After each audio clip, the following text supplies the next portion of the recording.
Olá, sejam bem-vindos a mais um vídeo do canal O Pequeno Rebanho Pensa. Hoje vamos falar de Mateus 19, que tem alguns assuntos muito difíceis de entender para algumas pessoas. Eu espero que você goste, espero que você deixe seu like e se inscreva no canal. Sou o pastor José Carlos, da Igreja da Vida, no Jaguaré. Nós estamos ali na Avenida General Marco Arthur 380, e nossos cultos é de quinta-feira, às 20 horas, que é o culto de oração, libertação, cura, e aos domingos, às 10 da manhã, que é o culto da família, ao nosso Senhor e Salvador Jesus Cristo, ao Pai Celestial, ao Senhor Espírito Santo, ao nosso Deus. Espero você lá. Eu separei aqui 5 temas para a gente poder conversar a respeito, e o primeiro é a questão do divórcio. Como que será que Deus encara o divórcio? Será que o divórcio atrapalha a salvação? O que será que está escrito na palavra a respeito do divórcio? Todos podem divorciar-se? Não tem importância divorciar? Ou será que tem que ser, as pessoas que estão casadas têm que permanecer casadas para sempre, independente da situação, senão vai perder a salvação? Estamos falando para os cristãos, para aqueles que já entregaram a vida para Jesus, né? O intuito desse canal é levar a pessoa que ainda não entregou a vida para Jesus, fazê-lo. É o único meio de ser salvo. Jesus é o único caminho. Amém? Muito bem, então vamos lá. Então, a questão do divórcio. Eu vou ler o texto aqui que fala sobre divórcio, né? Os fariseus chegaram a Jesus e perguntaram: é lícito ao marido repudiar a mulher por qualquer motivo? Ou seja, o marido pode mandar a mulher embora? Nessa época aqui, os homens desprezavam as mulheres. As mulheres não podiam falar em público, as mulheres não podiam estudar, as mulheres não podiam fazer nada. E antes da lei, né, antes de Moisés, porque vamos falar de Moisés aqui, os homens casavam e, sem motivo nenhum, mandavam a mulher embora para a casa dos pais. Claro que isso desagrada a Deus, e nós vamos ver isso aqui. E Jesus respondeu então: não tendes lido que o Criador, desde o princípio, preste bem atenção no que ele vai falar agora, fez homem e mulher. Deixa eu ver se tem um ponto ali. Ponto. Homem e mulher foi o que o Senhor fez na criação. E Jesus continuou: por esta causa deixará o homem pai e mãe e se unirá à sua mulher, tornando-se os dois uma só carne. Dois pontos. Deixará o homem seu pai e sua mãe não significa abandoná-los, é apenas no sentido de formar uma outra família, não é? E também agora começa então algo espiritual. Os dois se tornam uma só carne. Claro que só pode ser espiritualmente falando. E Jesus conclui assim, do modo que já não são mais dois, porém uma só carne. Jesus fala 2 vezes sobre o ministério de uma só carne, sobre esse fenômeno espiritual que ocorre quando há um casamento, quando há um acordo, quando há uma aliança entre o homem e a mulher, para se tornar uma família. Portanto, ele diz: portanto, o que Deus ajuntou, não separe o homem. O que Deus ajuntou espiritualmente, o marido e a mulher se tornam uma só carne. Só Deus pode fazer isso, e dentro dos parâmetros de Deus. Vamos ver? Então, aí eles responderam: por que então mandou Moisés dar carta de divórcio e repudiar a mulher? Jesus responde o quê? Por causa da dureza do vosso coração, porque o homem é mau. Vocês se julgam aí o suprassumo da religião? Vocês são maus de coração, maus de alma, né? Jesus continua: eu, porém, vos digo, o próprio Deus falando ali, quem repudiar a sua mulher, a não ser por causa de relações sexuais ilícitas, ou seja, traição. E o homem também, é claro. E casar com outra comete adultério. E o que casar com a repudiada comete adultério. Então, esse é o adultério na visão de Deus. Quem casar com alguém que foi, ele fala repudiado, né? Mas quem perdeu o privilégio do casamento? Se o homem trair, ele perdeu o privilégio. Então vamos falar, esse é o repudiado. Se a mulher traiu, ela então perde o privilégio do casamento. Essa é a repudiada. Quem casar com ela, quem casar com ele, né? Então, quem casar com o repudiado, ou seja, quem casar com aquele que traiu, comete adultério. Quem foi traído está livre para casar novamente, desde que seja no Senhor. Casar no Senhor significa casar com alguém que professe a mesma fé, que entregou a vida para Jesus também. Tudo bem? E esse é o adultério que leva a pessoa para o inferno? Não. Então qual o problema, qual o perigo de viver em adultério?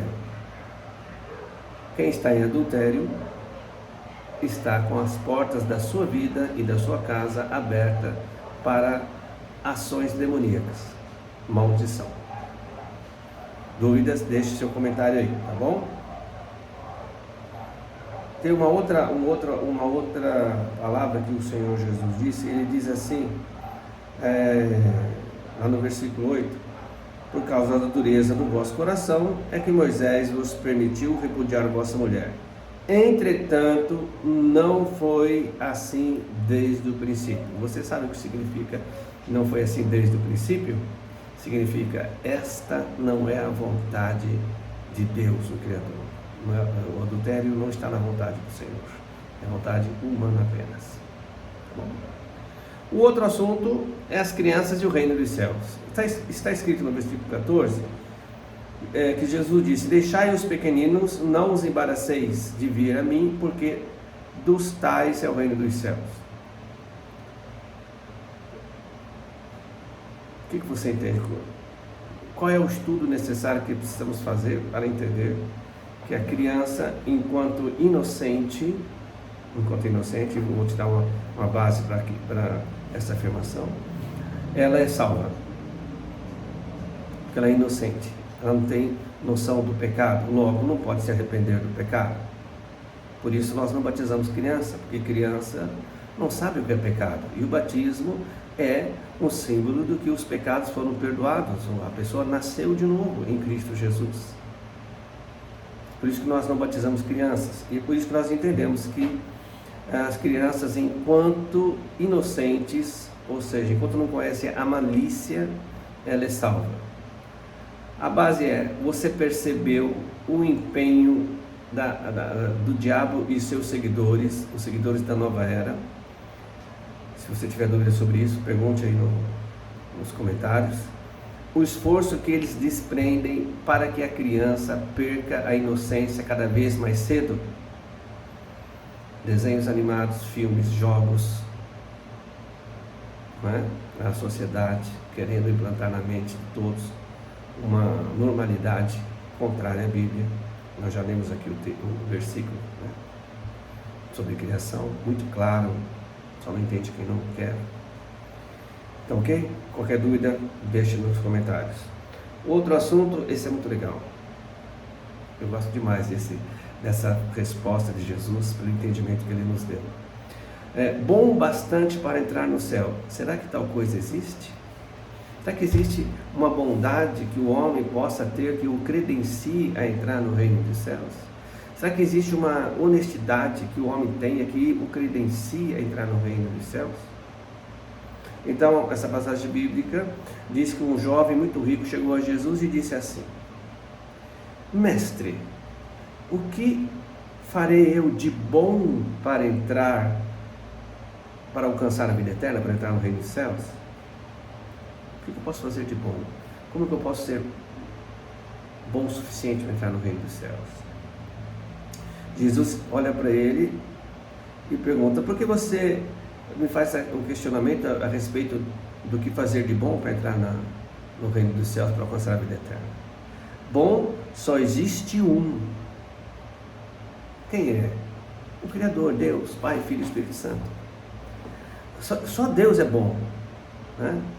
A Bíblia diz que Deus é santo, santo, santo.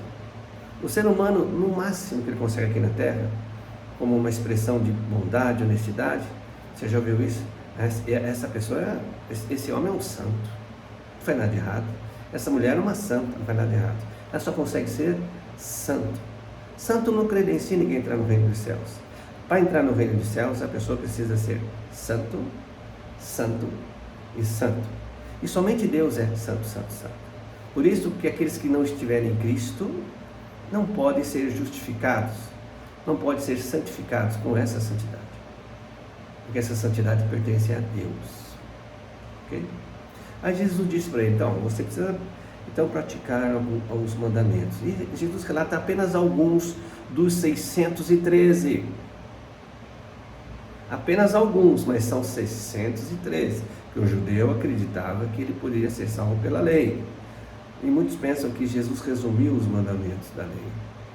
Não foi isso, ele disse apenas alguns. Porque Jesus sabia que esses alguns que ele citou, o homem já praticava. Então ele disse o quê? Não matarás. Para o jovem, família rica, não precisava de nada, boa índole, não mata, então não matarás. Não adulterarás. Também pela educação que esse jovem tinha, ele não ia adulterar. Não furtarás, ele não precisava, né? Não estou dizendo que quem precisa roubar, olha só. Mas ele nunca pensou nisso, era rico. Não dirás falso testemunho, também pela índole e educação, ele não dava falso testemunho. Honra teu pai e tua mãe, né? Os pais eram milionários, tudo ensinou, bons pais, ele bom filho, com certeza honrava pai e mãe. E amarás o teu próximo a ti mesmo, ele já acreditava que amava o próximo, né? Com certeza ele dava esmolas, ajudava, enfim. Aí o jovem disse assim, tudo isso eu já tenho feito, o que me falta ainda? Jesus já sabia que ele acreditava que tudo esses exemplos de mandamento aqui, esses poucos mandamentos, Jesus já sabia que ele cumpria. Aí Jesus disse para ele assim, então te falta uma coisa, pega todos os seus bens, vende e dá o dinheiro aos pobres. Jesus falou justamente aquilo que ele não poderia fazer, que o jovem não conseguiria fazer. Ele não poderia jamais alcançar uma bondade tão grande para esse jovem, ele não iria alcançar isso.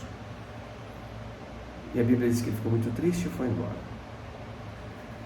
Eu acredito que esse jovem voltou a Jesus depois e disse, mestre, eu não consigo fazer isso.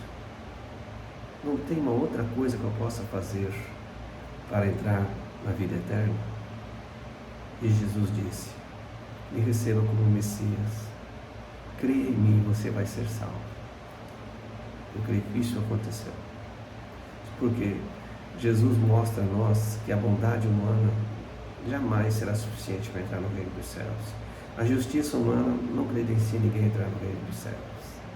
A religião, conforme nós já aprendemos, a lei não credencia, porque ninguém pode cumprir 613 mandamentos, porque tem que cumprir todos, para que a lei fosse eficaz para salvar. A lei só mostra a pequenez do homem diante de Deus, a necessidade que o homem tem de Deus para ser acolhido no reino de Deus. Ok?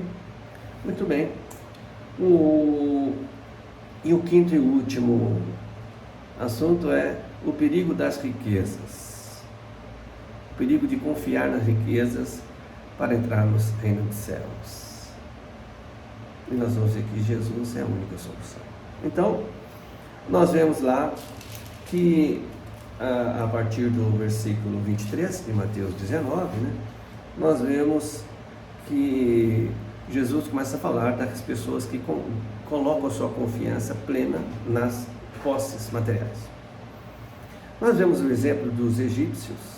Não sei se vocês sabem, os faraós, eles eram enterrados nas pirâmides com os seus tesouros e até mesmo com seus escravos, porque eles acreditavam que Eles iam ter um mesmo padrão de vida lá no céu, por causa das riquezas, por causa do poder que ele tinha.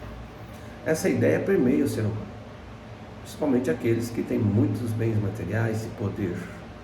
Eles não se preocupam com a vida eterna, eles não se preocupam no que fazer para ter a vida eterna, para não ir no inferno, não ir para o inferno no qual já estão predestinados.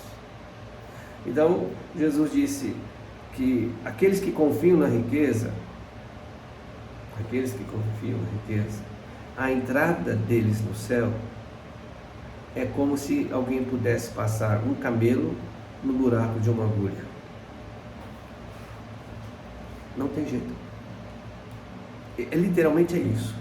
Pode pegar o que Jesus quis dizer, se tinha uma porta lá em Jerusalém por onde passavam os camelos, que era estreito, não importa. O que Jesus está dizendo aqui é o seguinte: não dá para entrar no céu sem Deus. Porque a conclusão que os discípulos chegaram é: então, quem é que pode se salvar? E Jesus responde: para o homem é impossível. Coloca isso agora no seu coração. Para o homem é impossível se salvar. É impossível. E Jesus diz: mas para Deus, todas as coisas são possíveis. Porque Deus proveu o pagamento para que o homem pudesse ter novamente a comunhão com o seu Criador. O pagamento foi o sangue de Cristo derramado na cruz do Calvário. Jesus tomou o nosso lugar no castigo. O castigo que era para nós, Jesus tomou o nosso lugar. E ele recebeu o castigo, o nosso castigo, Jesus recebeu. Ele morreu e ressuscitou por nós. A Bíblia diz que quem crê nisso, entregar a vida para Jesus, quem comer da carne e beber do sangue de Jesus, será salvo. É isso que significa beber do sangue e comer da carne. Ou na ordem, comer da carne e beber do sangue de Jesus. É crer que Ele derramou o seu sangue por nós, que Ele tomou o nosso lugar na cruz, sofreu muito, foi torturado e morreu a nossa morte. A nossa morte eterna, Jesus morreu. Mas Jesus, a Bíblia diz que a morte não conseguiu segurar. E Jesus venceu a morte. Então nós, em Cristo Jesus, temos a vida eterna. É isso o que eu quero passar para você nesta manhã. Sem Jesus, não há vida. O homem jamais conseguirá entrar no reino dos céus pelos seus esforços, poder, bens ou vontade de entrar nos céus. Ok? Vou orar por você agora. Senhor, meu Deus e meu Pai, eu peço agora por cada um, ou por esta pessoa que está assistindo o vídeo nesse momento, por cada um daqueles que irão assistir. Eu peço, Pai, a Tua bênção, peço a Tua misericórdia, e peço que o Senhor dê entendimento. E se porventura alguém que assistir ainda não entregou a vida para o Senhor, eu peço, Senhor Espírito Santo, que o Senhor o convença e que essa pessoa possa decidir em se entregar a Jesus Cristo, o Senhor. Abençoa esta casa, esse lar. Senhor, venha curar agora quem estiver enfermo. Quem estiver enfermo, que está assistindo, ou quem estiver enfermo nesta casa, seja curado agora, em nome de Jesus. Que a Tua paz, que o homem e o mundo não entende, venha encher esta casa, esse lar, este coração. É que eu lhe peço e lhe agradeço, em nome do meu Senhor e Salvador Jesus Cristo. Amém. A todos, um grande abraço. Continue intercedendo pelas pessoas, pela população do Rio Grande do Sul que teve perdas materiais e principalmente humanas, vidas humanas, familiares, amigos. E ore para que a verdade seja estabelecida e que esse tipo de coisa não aconteça mais em nosso país. Um grande abraço a todos, até breve.